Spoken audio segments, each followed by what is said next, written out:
Season 2, the Mediterranean. With Impavidus back in the water, it was time to put the sails on and get all the other bits and pieces ready. Some of our friends had left earlier, at the end of April, but we decided to stay on for a little bit and let the weather settle. The Mediterranean can be, well, a little unforgiving sometimes in early May, and we paid up to the end of May, so we stayed a bit longer. Having got the sails on and everything furled away, it was time to say goodbye to all the good friends we'd made in Almerimar. Some of them yachties, some of them flatties, and some of them in RVs. We had a pontoon party. Irinka from Mothership Adrift, along with Woody, organised a pontoon party. It really was a great social gathering. On the day we left, it was a bit blustery. The wind previously had been out the south, and there was a bit of swell rolling, but nothing we can't cope with or Impavidus.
We motored out into deep water, and once we were in over 30 metres, the swell calmed down a little bit. It was still a bit blustery, but we managed to get the sails up and have a half decent sail.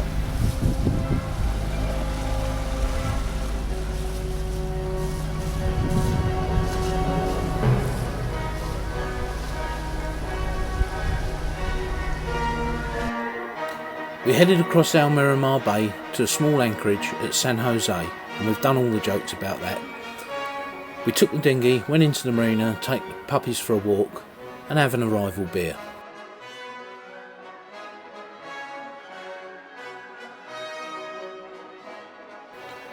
Here's a few pictures we took while we were ashore. It's a very pretty anchorage and one we'd recommend. The anchorage was a bit rolly as the swell was coming round the headland and into the bay, but we managed to get a half decent night's sleep. Later on in the afternoon, Peter and Tina turned up in their boat, Elizabeth. They'd taken the same rough track as us, but an hour later. Well, it's 10 to 8 in the morning. We've just left San Jose, and yes, we do know the way to San Jose, and we're just skirting the coast now. Doggy's been on the beach this morning for a walk. David's behind us, and right in there is Elizabeth. I think they're staying over in the western anchorage. There's 2-3 boats I can see in there. It's a gorgeous morning. French boat just passing us. Doggy's all settled. A bit chilly, Oz.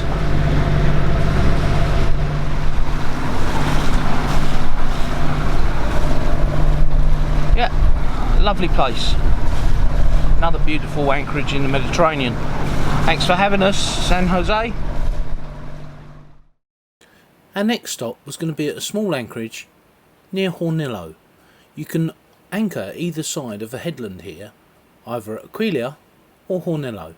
We choose Hornillo as the forecast showed the weather coming in mainly from the east. So this is the little anchorage we've come to in Spain, and I can't remember its name. I'll put it in the doobie-doo downstairs below. Old quarry here at some time, and that was for loading ships. And there's Impavidus over there, and David's next to us in eternity. There's a smashing beach over there, which is unfortunately buoyed off, and you can only kind of row to it, but there's a couple of little beaches over there we can get the dogs on. And this island protects it from the easterlies. Excuse me. Protects it from the easterlies, and it really is a stunning spot. And of course we're tucked right in behind this headland, so southerlies and westerlies, perfect protection. Deep water as well. We're in 9 metres I think we're in. David's in about 14, and where I'm sitting now it's about 55, so yeah, good deep anchorage. Wave, darling. Some interesting ironwork here. I'm pretty sure that this is for mining of some sort, because there's chute loaders and conveyor belts. Deep water there as well, 7 metres. But look at this, look how the light is catching the island and the headland behind. Absolutely gorgeous, beautiful.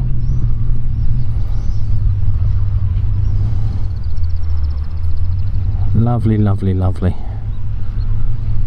And just over there is David. It's about 4 boat lengths away. Now if I zoom out you'll see. And we're protected from predominant easterlies. Sorry, predominant westerlies at the moment. There's a little bit of south in it. But yeah, absolutely gorgeous anchorage. Get a chance folks, come here on your way to Cartagena. It's missed by a lot of people, and it really is superb. Scenery is outstanding. Yeah, for little industrial. Oh yeah, I forgot to mention, there's some ruins over here. They look sort of Napoleonic to me. I'm not an expert,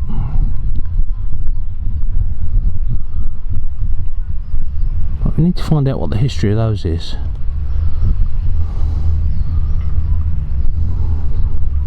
Gorgeous.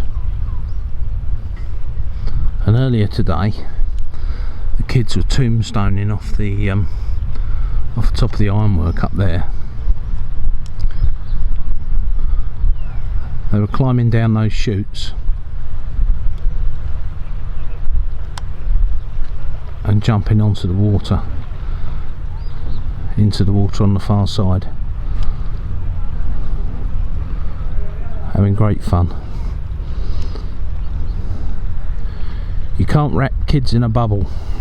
They've got to make their own mistakes.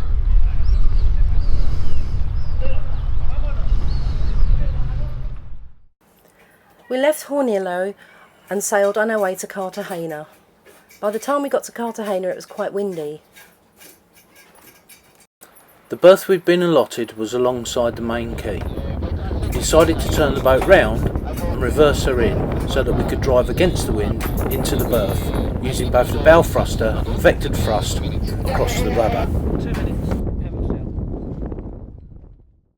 So our boat is most manoeuvrable when we're actually driving into the wind. It gives us a lot more steerability. We reversed past the berth and then went forward and alongside. We then used the bow thruster to take the bow of the boat in and then vector the thrust over the rudder to push the back in. A couple more turns of the wheel and more vectored thrust brings the back of the boat alongside. Nice and neat, nice and tidy. I'd recommend that you practice this whenever you can.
So there we go, a perfect landing. Nobody got to see because I nudged the camera. Oh well, ain't it just the way. Still, we were in and it was time to go and look at the rest of the marina and pay our fees. There was a big cruise ship alongside. It left later that evening in absolute silence, and there were lots of American tourists, Japanese tourists and some British as well.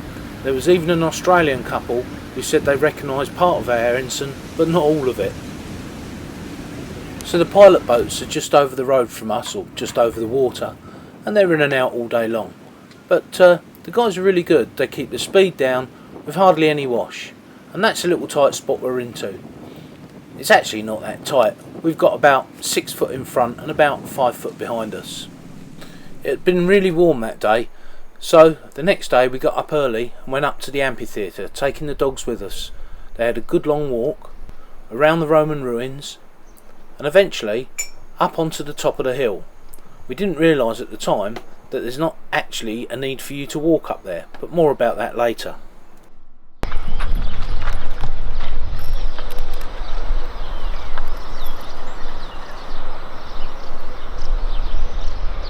You see? That would have been an amazing view of all those buildings.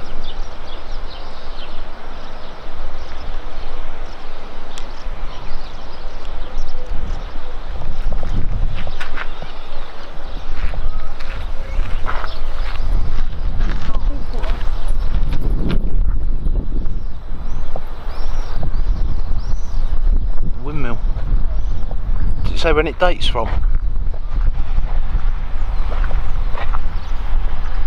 1667? 1667 over there.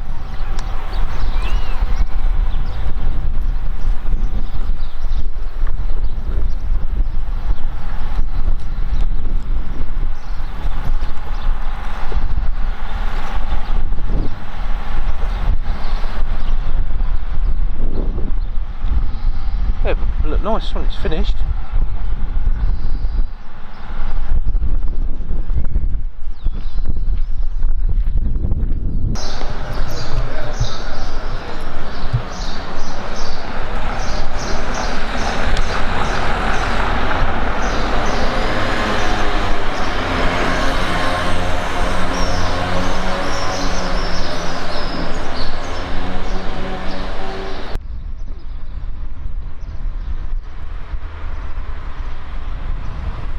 I could do a couple of my Arsenal jokes on this video. I'll wash your mouth out with soap if you do. This video is in real time and we are really enjoying our stay at Cartagena. May stay another few days, but we'll show you more next time. We make these videos for you. Please like, subscribe and share. Tell your friends about us. Follow us on Facebook, Impavitus on the Boat. Sail safe.